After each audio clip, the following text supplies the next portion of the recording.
Hey guys, it's Kaitlin. Welcome back to Bandit and Cass. Today I will be showing you my new setup for the month of September. I have a new cover, but I will be using the same bullet journal that I've been using for the rest of this year, which is my B6 Stalogy. I'll have all details on my notebook as well as the supplies I'll be using in the description box below, but really all you need is your favorite pen, a brush pen if you want to do some lettering with me, and maybe a ruler and some pencils and erasers so you can draft out the spread beforehand. So grab a cozy beverage. I'm drinking some Irish breakfast tea right now, and let's get organized together. The first thing I like to do when I start off my monthly spreads in my bullet journal is create a cover page. Now, previous to August, I really wasn't that interested in making cover pages in my bullet journal. However, I've now been turned over to the dark side of cover pages, and now I really like making them to set an intention at the beginning of the month. I usually pick quotes that have some type of nugget of wisdom in them so that I can use that to kind of set a intention for something I want to keep in mind for the month. So to kind of explain that a little better, this quote by the Dalai Lama says, "Do not let the behavior of others destroy your inner peace." And I selected this quote for my cover page because I am a student and I will be going back to school in the fall. And I know with marks and group work, sometimes I can get a bit overwhelmed in what other people are doing or maybe not doing instead of focusing on what I can do and what I have control over. So I thought that this quote would be just a good reminder for me to make sure that I'm not letting someone else's actions negatively affect me because of my reaction to them. So now that I have my intention set and my cover page completed, I'm moving on to my monthly calendar. I always like to start off my calendar by lettering the name of the month on the side of the page. I don't like to write it at the top because my notebook is a bit smaller than a standard A5 or Moleskine or Leuchtturm that people would normally use, and because of that, if I wrote the title at the top of the page, I wouldn't be able to fit all 30 days on the page without having to go over onto a second page because I wouldn't have enough boxes. So I find by writing the title on the side, it acts as a bit more of a good compromise and it fits better in my journal. After I write the title, I draw a line that's going to separate my title from my days of the month in my vertical calendar. I always like to write the date of the month in one box, and then to the box directly to the right of that, I write the first letter of the day of the week. And then something I really like to add in is a horizontal line that divides Sunday of the previous week and Monday of the upcoming week. I start on a Monday, so that's why I like to draw the line between Sunday and Monday. And as I've said before in my other videos, I really love having these divisions because it gives me a better idea of what weeks are going to be a little busier or maybe a little more hectic, and I don't want to add any more appointments if I can avoid them. Someone asked me a couple videos ago how I managed to get my lines so straight in my journal. And one thing that I find really helpful is having a grid page instead of a dot grid page. Because I have grid paper, I can just follow the lines that are already there and they act as a guide, which makes drawing lines straight pretty simple in my experience. Going back to what I was doing there, I just wrote focus because I used that section on the right for my monthly goals, and that is that for the calendar. Let's move into my task list and notes page, which kind of goes with the calendar I just set up. I use the left page as my monthly task list, and then I like to use the right page for my notes section, as well as my monthly accomplishment list. For my task list, I write the word tasks, and then I go in later and add a Alistair method monthly task list.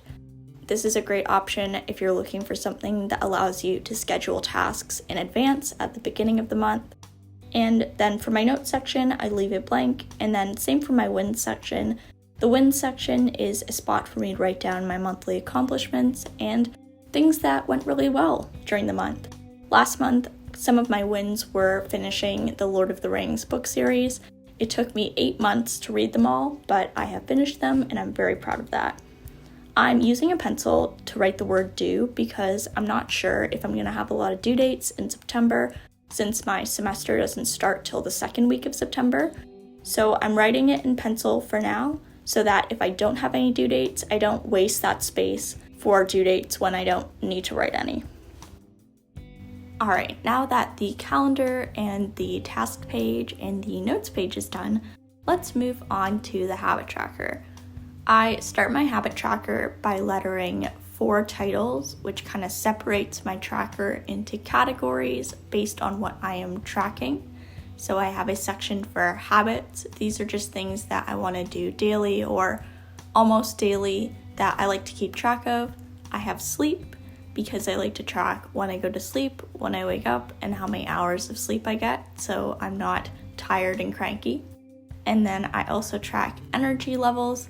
This is kind of similar to mood tracking, except I find by tracking energy, my optimistic brain doesn't corrupt my results.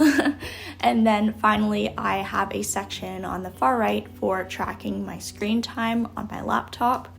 Although I am a student and I use my laptop for school and also editing these YouTube videos, I do like to make sure I'm not spending 12-hour days on my computer because I fall into a YouTube video watching fest. So that is another thing I like to keep track of. For my habit tracker section, I like to make 30 of these little circles. And for each of these kind of groups of circles, I have a habit that I like to track. Right now I'm tracking flossing, working out, yoga, and morning pages. And as the month goes by, I fill in the days that I do the habit by coloring in the bubble with my pen. I only changed one small part of my sleep tracker this month compared to last month.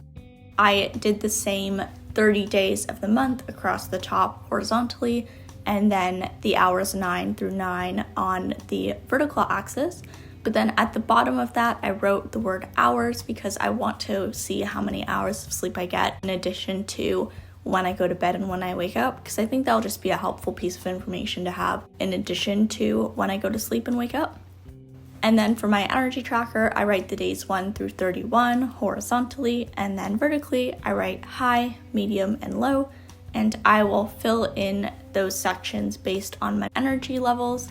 If you want to see a filled in version of this tracker, I do have a post on Instagram, so check out my Instagram, Bandit and Cass, if you want to see that, or wait for the video next Saturday because that one's going to be a August bullet journal flip through, so you'll be able to see the filled in August habit tracker that I made last month.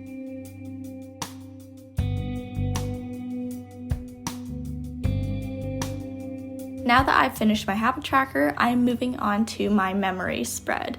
This is probably one of the most unnecessary spreads in my setup. However, I really like creating it because it forces me to think about all the little moments that were exciting and special each month, which I really like, and it allows me to kind of have that time for reflection, which I think is really important. So this is a spot for me to write all the kind of memories that happened during the month. I start the spread by lettering the title September Memories in the middle of the page. I thought that for this month I would put it in the middle because I think it will save space and I think it will also look really cool filled up. Then I wrote some prompts at the top and bottom of the page for me to reference when I'm filling in the spread. Things like what did I see, what did I eat, what did I listen to, what did I wear, who did I connect with, and what did I do during the month. These prompts are inspired by my good friend Faith's memory spread.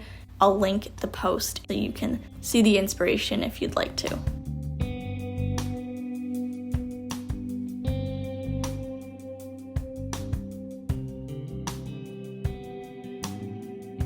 Alright, now I am doing my daily log. However, the setup is not complete because after I set up my daily log for the first week of September, I'm actually going in and setting up some more student pages.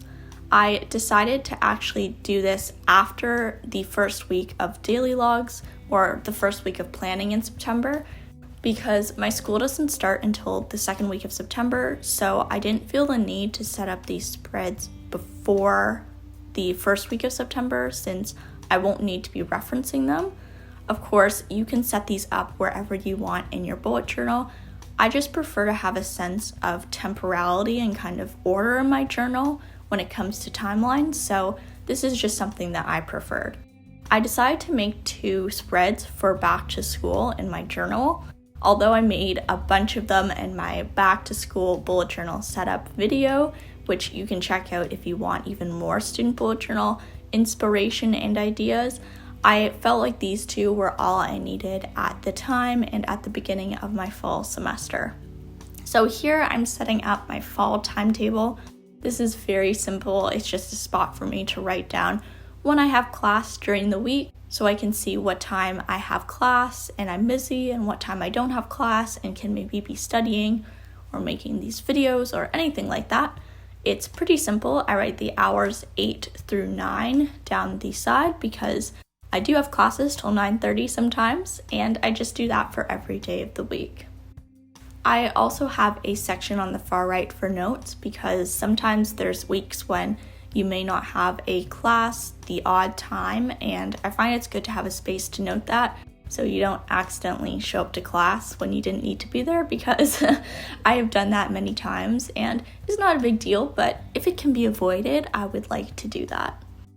So I will show you guys how this does look filled in. These are not my classes, but this was the mock filled in version of this spread from my back to school bullet journal video. I put in my classes as well as mark down when I want to stop work for the day so I can hopefully find some balance between school life and personal life. Now I'm moving on to the final spread for my September setup. It's been a big one, but we have finally come to the end, and this is my due date overview spread. This is hands down the most important spread for me as a student starting the semester, because I really need to know when I have things due so I can not only get my assignments done in time, but also be able to plan accordingly and get things organized ahead of time so I'm not scrambling to finish 3 assignments that are due in the same week and getting really stressed out. This spread is actually very inspired by the future log spread from the original bullet journal method. I don't use that type of spread for my future log. I prefer a Alistair method future log, but I find that for due dates, having the more traditional future log that's horizontally laid out is actually really well suited for tracking due dates.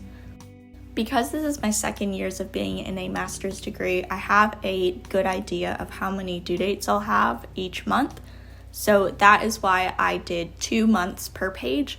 However, feel free to make this spread even more expanded if you have a lot more due dates coming. You can always do 4 months per page if you want, or even do 1 month per page. So you'll have a full page to write down all of those due dates. For each monthly section underneath the title, I am making a mini calendar, and this is going to be really helpful for me to visualize the weeks of the semester, as well as when I have due dates each week, because I'll be going in with a marker and coloring over the dates that I have something due, so I can kind of get a nice visual look at what weeks might be a bit busier.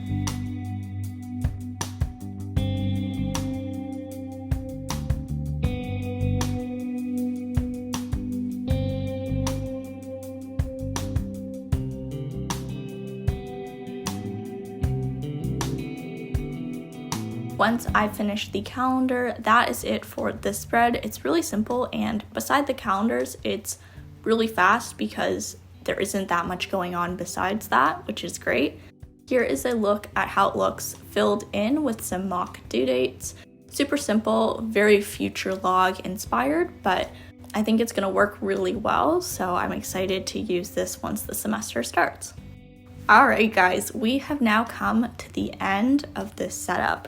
There was a lot of spreads going on, but this is all that I made for this month because I needed all of these. Some months I like to make more spreads, some months I like to make less spreads. It just depends on what I need that month and what kind of things are happening.